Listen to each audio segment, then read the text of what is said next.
Here we are now. We got a South Fork Landing Disc Golf Course. We're out here in Northbend, Washington. That's me, Kenny Clark, with a little chip forehand on hole 1. Looking like I got a 2 look there. And this is my buddy John Albert. He's throwing a nice little turnover backhand. And that's John's dog Vesper. She's a good dog. Here I am looking at 2 over this bush. And I leave it short, like a chump. So I'll take an easy 3. John taps in his 2. And we move on to hole 2. 440 feet. It is a par 3, got a low ceiling. Johnny tries to throw underneath the ceiling. Rips it pretty good, but doesn't get much ground play there. I'm going with a forehand roller, it looks like. Vesper helping along there, all right. And I got the cut to work just nicely, but it looks like the disc never turned over. Here's Johnny with his upshot. Chipping from a little outside 120 feet maybe. Looks like a nice little upshot there. He'll have an easy 3. I'm putting here from about 50 feet. Top right, aiming, and leaves it left side again, short. Easy 3.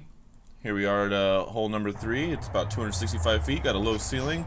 It's a good forehand skipper hold. Johnny throws to the left there, and it skips nicely back onto the green. Good job, Johnny. Here I am throwing a Z Extreme, and I decide to smash it into that tree there. Alright, so I'll have a 100-foot upshot here, chipping with a Justice. Got a nice little background there to play it safe on. Tapping my 3 there. Johnny for 2. Oh yeah, he likes it. Vesper likes it, everybody likes it. Here's hole 4. Hole 4 is a triple Mando. Got to be left and right of those uprights, and underneath that string, Johnny throws a nice backhand, puts it underneath, tap in 2 there. I'm throwing a GT banger. Looks a little high, but we both agreed that it went underneath the string. So that's a tap in 2. A couple birds there. Johnny's 3 down, looking at hole number 5 here. Starts off with a low ceiling. You want to leave it out wide to the right and bring it back. You don't want to go too far right because there is an OB line. Right of the pin and a little bit long of the pin. I throw it and hit that branch. Excellent. So I'm looking at another 100+ foot upshot. Throwing the pig here. Make sure it's nice and slow so I don't pull it too far right. As I said, there is OB over there. And I'm looking at a putt for 3. Here's Johnny for 2. Vesper's keeping an eye on him. Ooh, Johnny likes it. Picks up the 2. He's 4 for 6. Or 4 for 5. One of those. I tap in my 3. Alright.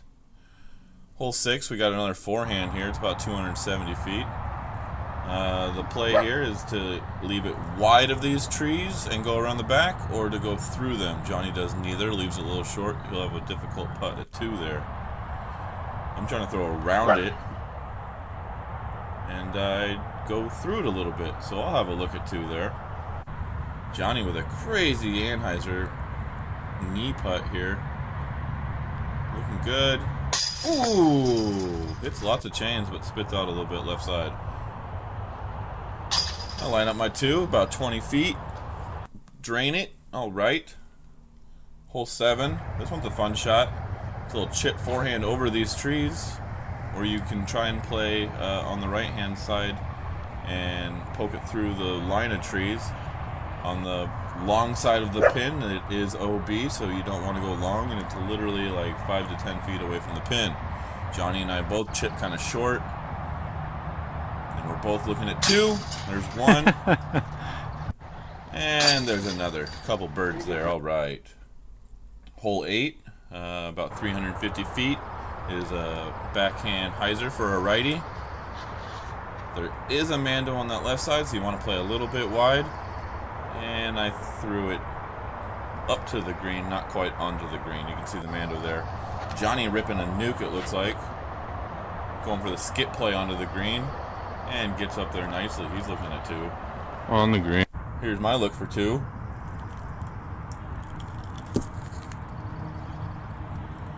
Ooh, that was close. A little bit low. Here's Johnny to keep that streak going. Oh yeah, bangs a 2. Just on fire right now. Hole 9. I think Johnny's 6 down. You got a low ceiling right off the bat. If you get it up to the green, short left of the green, there is a hazard bunker that you can land in for a stroke penalty. That's why Johnny kind of threw it wide there. So you want to go underneath and you want to go wide of the tree. And then I think I'm throwing a wraith here, and I do both, but I think right out of the hand I knew it was going right for that hazard. And it sure does. Jumps right in there. So I'm actually putting for 3 here with the penalty. Looks to be about 28, 30 feet or so. And I bang it in there for my 3P. That's alright. Here's Johnny. Behind the pins, an OB. This is quite a bit of a death putt. Oh, it fades him not. Drains it. On fire. 7 for 9. Hole 10, one of the cooler holes they have out here at Northbend. Your OB on that path and right of it, and there's a mano tree that he's about to hit that you cannot go to the right of. Also, long of the pin, there's OB directly behind the pin, so you can't really go long either. I'm throwing a forehand roller, and that thing never turns over either. It's holding onto that right, and it looks like it just went right out of bounds. Good throw, though. Johnny's trying to unwind here. The Mando gets it around it. He'll give himself a putt, not a great putt. Again, he's got a death look behind the pin. Can't go too long. OB lines it up, and he leaves it a little bit right, so he'll get his 4. I'm tapping in another penalty 3. Hole 11, another one of my favorite holes. You got to get through these uprights. Once you get through those uprights, short left of the pin is a hazard. So you don't want to be short. You don't want to be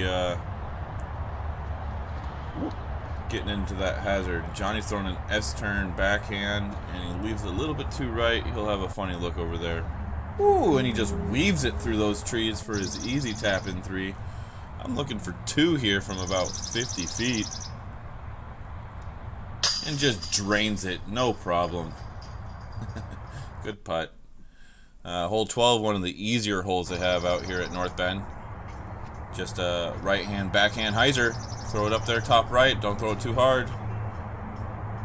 And I hit that tree, and it bounces away from the green. Johnny's 6 down.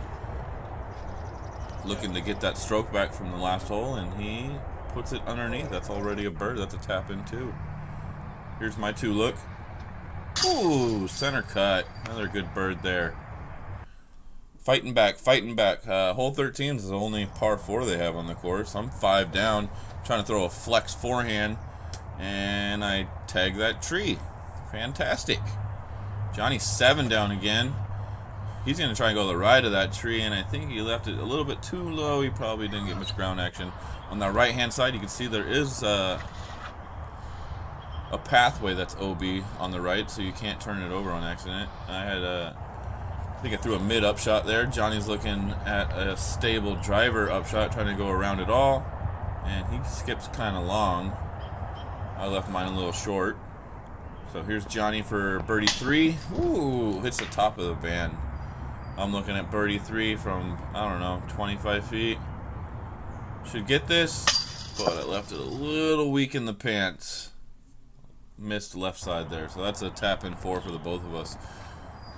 Here's hole 14. It's kind of an island hole. You got to get it past these 2 pathways and onto the island underneath the pin. There is a easy bird. You also don't want to go long. Long as OB in that water. And Johnny's playing with that long, it looks like. So yeah, in or out, who knows. To me, that is probably out of bounds. It's floating over the water. We both kind of agreed it was out of bounds, so he's putting for 3 from the drop zone, and he'll tap in his 4. Hole 15, we got a 370-foot right-hand hyzer. Real shitty situation there, Vesper. I flex it nicely, but my noodle arm will not get there. Good try. Yeah, just really poop it out. And Johnny's going to rip it. Vesper on the tee pad there. Doesn't mind. Who cares, really, right? He thinks he's out of bounds on the right-hand side, but I don't know that there is any out of bounds on that right-hand side. So he's right there on the green looking at 2. Lines it up. Ah, airball right. That's no fun for anybody. I got a funny look at 2 here. Looks like a Anheuser putter on this tree. Bring it out wide, and I tickle the left side. No good. I tap in my 3. Here's Johnny for 3. Yeah, easy 3. Hole 16. You got a fence block in your way in the middle of the fairway, so you kind of want to go around it, above it, whatever you can do to get the pin. I throw a nice flex forehand there and get it onto the green. Johnny's going to rip one hard around the right side, but no, he tags that fence, which will really chew up your disc. Throws a flick forehand trying to skip it up from the green, and that looked pretty good right there. Looked like I got a 35-foot putt here for 2 and drains it. Good 2 there. All right. Johnny Blaze.